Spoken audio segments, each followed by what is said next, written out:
श्री सरस्वती नमः, श्री कृष्णाय नमः। देखिए, आज हम पुनः चर्चा करेंगे कजली तीज, कजरी तीज और सातुड़ी तीज पर। तो भाद्रपद संवत 2081 भाद्रपद कृष्ण पक्ष बीज बुधवार 21 अगस्त और तीज गुरुवार 22 अगस्त में से किस दिन कजली तीज, कजरी तीज, सातुड़ी तीज होगी। इसके संबंध में मैं आपको बता दूं कि बीकानेर के एक बहुत बड़े पंचांगकर्ता से इस संबंध में शास्त्रार्थ चल रहा है। उस क्षेत्र के लोगों का कहना है और स्वयं उनका कहना है कि शास्त्र का प्रमाण आपके पास कुछ भी नहीं है, और इन पंचांगकर्ता जी ने मुझे मैसेज किया है कि कहीं मैंने आपकी दुखती हुई नस को तो नहीं दबा डाला। फिर ये लिखते हैं कि आपने मुझे मैसेज किया, मतलब वीडियो भेजा था कजली तीज का, इसलिए मजबूरन मैंने आपके कमेंट्स का जवाब दिया।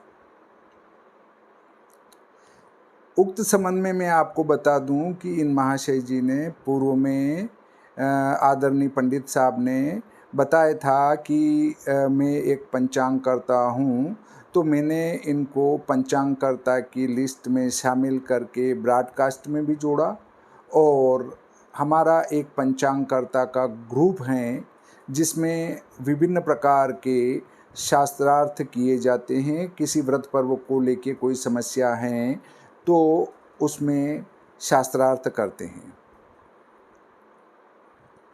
जिन पंचांग के ऊपर या जिन पंचांगकर्ता के ऊपर इनने आक्षेप लगाया है एक वीडियो बनाकर कि उनने हमसे गलती स्वीकार कर कहा कि हमसे गलती हो गई है, आगे से ऐसा नहीं करेंगे, तो उक्त पंचांगकर्ता भी उस ग्रुप में हैं और ये आदरणीय पंडित साहब भी उस ग्रुप में हैं।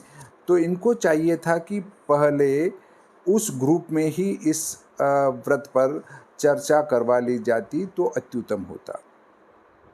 इनको गत वर्ष श्रावण महीने में काशी जी में पूज्य गुरुदेव शंकराचार्य जी मुलामनाय पीठ के द्वारा जो धर्म सभा बुलाई गई थी पंचांगकर्ताओं की, उसमें इनको भी आमंत्रित किया गया था। अब ये कहेंगे मुझे आमंत्रण प्राप्त नहीं हुआ। जिस ग्रुप में ये हैं उस ग्रुप में आमंत्रण भेजा गया था कि सभी पंचांगकर्ता आमंत्रित हैं, ये वहाँ पर नहीं आए। अभी गई जनवरी 24 में उज्जैन में एक पंचांगकर्ताओं की व्रत पर्व को लेकर बैठक बुलाई गई थी। उसमें उत्तराखंड, हरियाणा, महाराष्ट्र, उधर आगे तमिलनाडु, गुजरात आदि से कई पंचांगकर्तागण 50 से अधिक सम्मिलित हुए थे। उसमें इनको भी आमंत्रित किया गया था और सारा खर्चा हम वहन कर रहे थे, अर्थात भोजन, रहना, बैठक, ये सब हम अरेंज कर रहे थे। तो फिर इनको आने में क्या दिक्कत हुई। ये कहेंगे कि हमारे पास समय का अभाव था, तो भाई 2 बैठकें रही, 2 बैठकों में से एक में भी आपके पास समय नहीं रहा, और अगर समय का अभाव था तो आपने आज तक पंचांगकर्ता के ग्रुप में किसी भी शास्त्रार्थ में भाग क्यों नहीं लिया। अब आते हैं मेरे द्वारा बनाए गए वीडियो के ऊपर। इनके जो चेले हैं उनके द्वारा जो कमेंट्स किए गए उसको बताता हूँ। @योगेश जी लिखते हैं कि नो सीखिया निर्णय, अर्थात मैं नया नया सीखने वाला हूँ, वैसा निर्णय मैंने किया है। @श्री किशन जी ने कमेंट्स किया है। बीकानेर में अशोक जी विद्वान हैं, आप उनके आगे कुछ नहीं हो जोशी जी। आप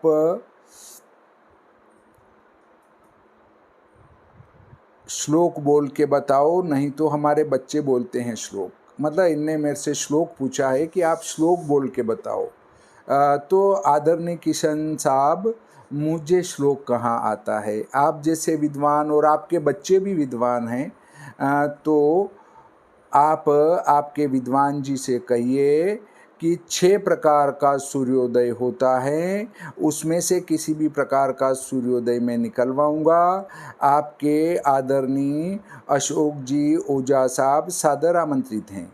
जब कहेंगे तब मैं इनको मेरे ऑफिस में मिलूँगा, आने जाने का खर्चा मैं वहन करूँगा और साथ में इनको दक्षिणा भी दूँगा। अर्थात कुल 21,000 रुपये आने जाने का और इनकी दक्षिणा का खर्च मैं वहन करूँगा, भोजन भी कराऊँगा और जो हमारा इस वीडियो पे चर्चा हुई उससे संबंधित कोई चर्चा नहीं करूँगा। मेरा वाइट बोर्ड है, उसके ऊपर मैं कहूँगा 6 प्रकार के सूर्योदय में से एक प्रकार का सूर्योदय इनको निकाल कर बताना है।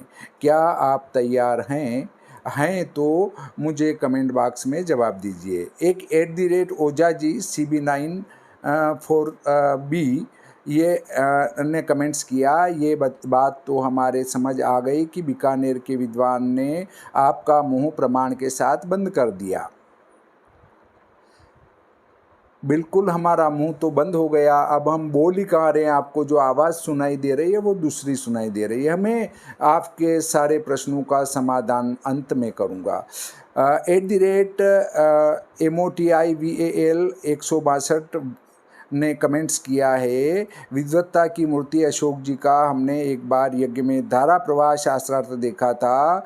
जब से मन में उनके प्रति गुरु भाव हैं, मैं कोई उनके स्तर के ये कोई इनके स्तर के नहीं हैं। अर्थात मैं उनके स्तर का नहीं हूँ, बिल्कुल नहीं हूँ भाई। वो तो विद्वान है, मैं तो ज्योतिष सीख रहा हूँ।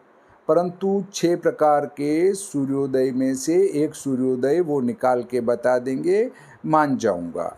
@योगेश ओझा जी 191 ने कमेंट्स किया, कमेंट हटाने से आपके शास्त्र वाक्य सिद्ध नहीं हो जाते, आपको विषय की पूर्ण जानकारी ही नहीं है।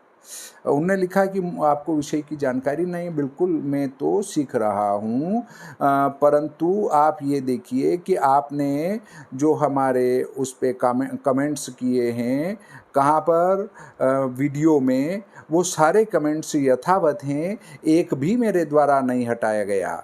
अगर पर्सनल में कोई कमेंट्स मैंने नहीं हटाया, मैंने आपको पंचांगकर्ताओं के ग्रुप से निकाला है, क्योंकि उसका कारण बता के निकाला है। क्योंकि अगर कोई शास्त्रार्थ है हमारे पंचांगकर्ताओं का, तो उस ग्रुप में आपस में चर्चा करके फिर वीडियो बनाकर कार्य करना चाहिए। आपने सीधा उस पंचांग का नाम लिया है वीडियो में, जो कि आपके ग्रुप में जुड़े हुए हैं, आपके मित्रता की लिस्ट में हैं। तो किसी पंचांग का नाम लेकर आक्षेप करना उचित नहीं लगता है। तो इसलिए मैंने आपको पंचांगकर्ताओं के ग्रुप से हटाया, ताकि आपका झगड़ा आपस में आप निपटते रहें। दूसरी बात है कि ब्रॉडकास्ट लिस्ट से भी इसलिए हटाया क्योंकि आपने कहा कि मुझे जो वीडियो प्राप्त हुआ इसलिए मैं जवाब दे रहा हूं, और आपने मेरी दुखती नस पर उंगली रख दी है। तो आपको विषय की पूर्ण जानकारी ही नहीं है। चंद्रोदय व्यापिनी कजली तीज ग्रहण करना, ऐसा एक भी प्रमाण आप प्रस्तुत कर सकते हैं तो सश्लोक कर देवे। बीकानेर राजस्थान के मूर्धन्य विद्वान आदरणीय अशोक जी ने आप सबकी बोलती बंद कर के रख दी हैं। बिल्कुल हमारी तो बोलती बंद हो गई, बोल ही कहाँ पा रहे हैं भैया, शर्म के मारे सिर झुक गया है। @ओझा जी CB946 इनने लिखा है, सही बात है, जिनके पास सटीक प्रमाण नहीं होता वह सही बातों को हटाते ही हैं। अब इनने मेरी दुखती रग पर उंगली रख दी है। फिर एक बात और आती है कि पर्सनल, इनने जो एक वीडियो बनाया है, किसी को आवश्यकता हो तो मैं भेज सकता हूँ। उसमें लिखा है, इनने बोला है कि श्रावण शुक्ल तीज, भाद्र कृष्ण तीज, भाद्र शुक्ल तीज को चतुर्थी युक्ता ग्रहण करने का निर्देश है। और ये गौरी तृतीया है। गौरी तृतीया श्रावण शुक्ल तीज, भाद्र कृष्ण तीज, भाद्र शुक्ल तीज, ये चतुर्थी युक्ता ग्रहण करनी। रंभा व्रत के अलावा चतुर्थी युक्त ग्रहण करने का विधान है। मुहूर्त मात्र भी हो तो चतुर्थी युक्त ग्रहण करना चाहिए। फिर इनने कहा है द्वितीया के व्रत करने से भयंकर काल सूत्र नरक में पड़ती हैं महिलाएं। द्वितीया पितामह की तिथि है, चतुर्थी पुत्र की तिथि है। अब इन सभी का एक साथ में आपको प्रमाण प्रस्तुत करता हूँ, और मेरे को श्लोक अगर पढ़ना आ गया तो श्लोक भी पढ़ दूंगा, और पढ़ना नहीं आया तो आपके बच्चे बोलते ही हैं श्लोक, आप उनसे बुलवा लीजिएगा। तो देखिए, अब इसमें एक बात आती है कि गौरी तृतीया के संबंध में आपने कहा है कि श्रावण शुक्ल तीज, भाद्र कृष्ण तीज और श्रावण शुक्ल भाद्र शुक्ल तीज, ये तीनों गौरी तृतीयाएं हैं। तो मैं इसके संबंध में आपको बता देता हूँ। गौरी तृतीया के संबंध में बात आती है। चैत्र, भाद्र और माघ मास की शुक्ल तृतीयाएं गौरी तृतीया कहलाती हैं। गौरी तृतीया का व्रत परयुता, चतुर्थी युता तृतीया में करने का निर्देश है। गौरी तृतीया, बात ध्यान में रखिए, कौन सी? चैत्र शुक्ल, भाद्र शुक्ल और माघ शुक्ल। इनको क्या है कि चतुर्थी युता करना। यदि तृतीया दूसरे दिन एक मुहूर्त हो तो भी उसी दिन दूसरे दिन यह व्रत करना चाहिए। पुरुषार्थ चिंतामणिकार का वचन है, चैत्र भाद्रपद माघ शुक्ल तृतीयासु गौरी व्रतम विहितम तत्र मुहूर्त मात्रा अप्युतरेव।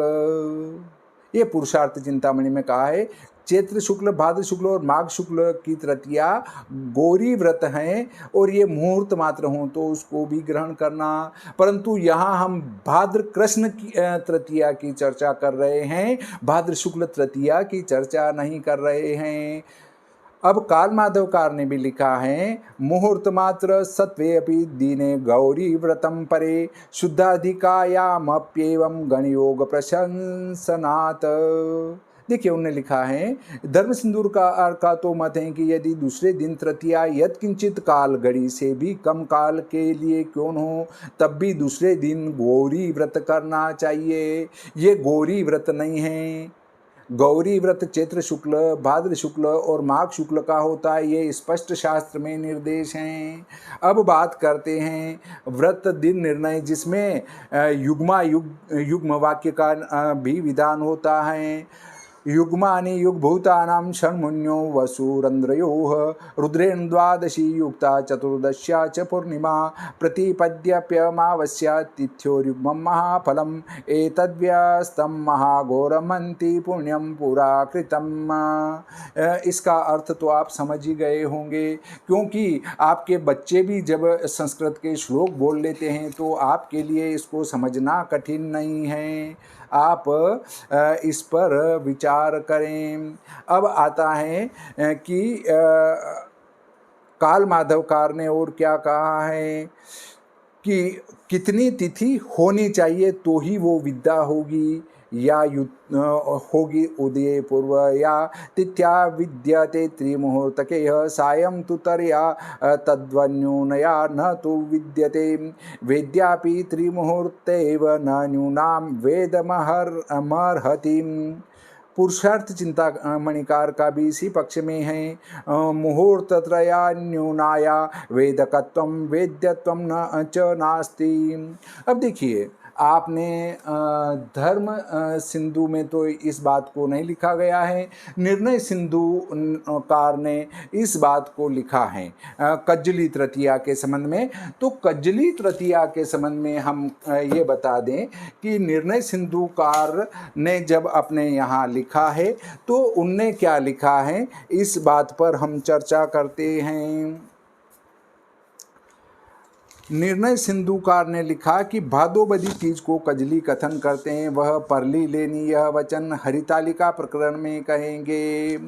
तो कजली तीज को यहाँ इनने परली लेने का विधान किया है, अर्थात दूसरी लेना। अब आपको एक बात और बता देना चाहता हूँ कि धर्म सिंधु, निर्णय सिंधु कोई ग्रंथ नहीं है। आप इस बात को सुनकर मतलब थोड़े क्रोधित हो सकते हैं। क्यों नहीं है? क्योंकि इनने विभिन्न ग्रंथों के वाक्यों को उद्धृत किया है। ये अन्य ग्रंथों के वाक्यों का समूह मात्र है। इनने अपना कोई निर्णय नहीं दिया है। धर्म सिंधुकार ने तो फिर भी निर्णय दिए हैं। धर्म सिंधु में तो कई निर्णय दिए हैं कि इसको ऐसा ग्रहण करना चाहिए, परंतु निर्णय सिंधुकार ने तो जयसी कल्पद्रुम, कृत्य सार समुच्चय, पुरुषार्थ चिंतामणि, काल माधव आदि आदि बहुत सारे ग्रंथ, दिवोदासी आदि के मतों को लेकर संग्रह किया है। परंतु जयसिंह कल्पद्रुम के मत लेकर ये लोग ग्रहण करते हैं, पुरुषार्थ चिंतामणिकार का मत लेकर ये बात करते हैं निर्णय सिंधुकार। तब मैं जयसिंह कल्पद्रुम को ही आपको बता देना चाहता हूँ कि जयसिंह कल्पद्रुम इसके संबंध में क्या कहते हैं। आपने कहा था शास्त्र प्रमाण है क्या? ये शास्त्र प्रमाण है कि 21 अगस्त द्वितीया को हम क्या मनाएंगे? कज्जली तृतीया, कजरी तृतीया। उसका प्रमाण यहाँ देखिए। भाद्रपद कृष्ण तृतीयायाम विशालाक्षी यात्रोक्ता काशी खंडे भाद्र कृष्ण तृतीया या मुपवास परे नरेह कृत्वा जागरणम रात्रो विशालाक्षी समीप्तः इति अत्र रात्रि व्यापिनी ग्राह्या रात्रो जागरण विधानात्। यहाँ पर जयसिंह कल्पद्रुमकार कहते हैं कि भाद्रपद कृष्ण पक्ष की तृतीया रात्रि व्यापिनी ग्रहण करना चाहिए। क्यों? क्योंकि इसमें जो उपवास वो करके रात्रि में जागरण का विधान है विशालाक्षी जी के समीप में, इसलिए इसको रात्रि व्यापिनी ग्रहण करना चाहिए। इनने ऐसा नहीं लिखा कि प्रदोष व्यापिनी ग्रहण करें। अगर सूर्यास्त होते ही ग्रहण करनी होती तो वहां ये लिखते कि प्रदोष व्यापिनी ग्राह्या। उनने कहा है रात्रि व्यापिनी ग्राह्या। इसका अर्थ है कि वह रात्रि को व्याप्त करती हो। रात्रि को व्याप्त करने का अर्थ प्रदोष काल के समाप्ति तक भी प्रवेश हो तो उसको भी ग्रहण कर लेना चाहिए।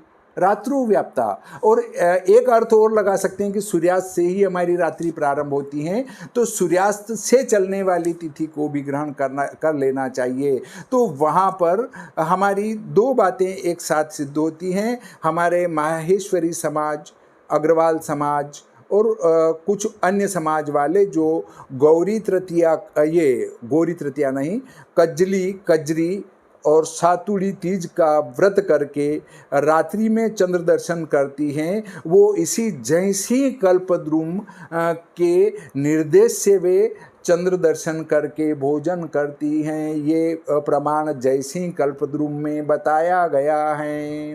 तो आप इससे इस वाक्य को ग्रहण कर सकते हैं। ये मैं नहीं कह रहा, ये जयसिंह कल्पद्रुम कह रहा है। और जयसिंह कल्पद्रुम चूंकि लिखा गया था कहाँ पर? ये लिखा गया था वो हिज हाइनेस राज राजेंद्र श्री महाराजाधिराज सवाई सर माधव सिंह जी बहादुर GCI जयपुर के द्वारा, अर्थात जयपुर के द्वारा ये लिखा गया था। तो ये जयपुर के क्षेत्र में ही जो है वहाँ ये माता बहनें व्रत करती हैं, तो उसके आधार पर इनने रात्रि व्यापिनी ग्राह्या ऐसा लिखा है। तो आपको जो प्रमाण की आवश्यकता थी वो मैंने आपको प्रमाण दे दिया। और जयसिंह जी महाराज या जयपुर के महाराज के द्वारा ही ये लिखा गया, तो आपके क्षेत्र के महाराज ने ही इसको लिखा है। तो शायद आपको प्रमाण प्राप्त हो गया होगा। परंतु मैंने जो कहा था कि अगर आप कहेंगे कि दूसरी उदय व्यापिनी लेना, तो चूंकि मैं उस सभा का सदस्य हूँ जहाँ पर व्रत पर्व की एकता के लिए हम बैठ के करते हैं। ये शिक्षा हमने गुजरात के आदरणीय बालकृष्ण जी दवे साहब के पिताजी से ग्रहण करी। और गुजरात के, हाँ, और अन्य महाराष्ट्र के हमारे विद्वान हैं जो मोहन जी दांते साहब, वे एक सभा करते आए हैं लंबे समय से कि व्रत पर्व एक ही समय पंचांगों में लिखा जाए। तो उसके लिए अहमदाबाद में बैठक होती है प्रतिवर्ष इसकी। उसी तर्ज पर उनसे शिक्षा लेकर हमने भी मध्य प्रदेश में एक बैठक का आयोजन करना प्रारंभ किया कि व्रत पर्वों को एक रूप किया जाए। और हमारा उद्देश्य है, जैसे अशोक जी शर्मा साहब हैं हमारे अशोकनगर से, इसी प्रकार अन्य हमारे विद्वान भी हैं, हमारे पूज्य महामंडलेश्वर व्यासाचार्य जी उज्जैन से हैं, ऐसे उत्तराखंड से दीपक जी जोशी साहब हैं, हरियाणा से हमारे एक मित्र हैं। हम सभी एक बैठक करके चाहते हैं कि व्रत पर्व एक दिन ही लिखा जाए। तो इस कारण यदि सभी पंचांगकर्ता उदय व्यापिनी लिखेंगे तो मैं भी एक रूपता के लिए तैयार हूँ। इसलिए मैंने लिखा था कि अगले वर्ष से, उस वीडियो में कहा था कि अगले वर्ष से मैं भी उदय व्यापिनी इसको लगाऊंगा एक रूपता के लिए। और अगर आप शास्त्र का प्रमाण मांगते हैं तो ये भी शास्त्र प्रमाण आपके सामने प्रस्तुत हैं। इस प्रकार आज का ये प्रकरण यहीं समाप्त करते हैं। श्री सरस्वती नमः। श्री कृष्णाय नमः।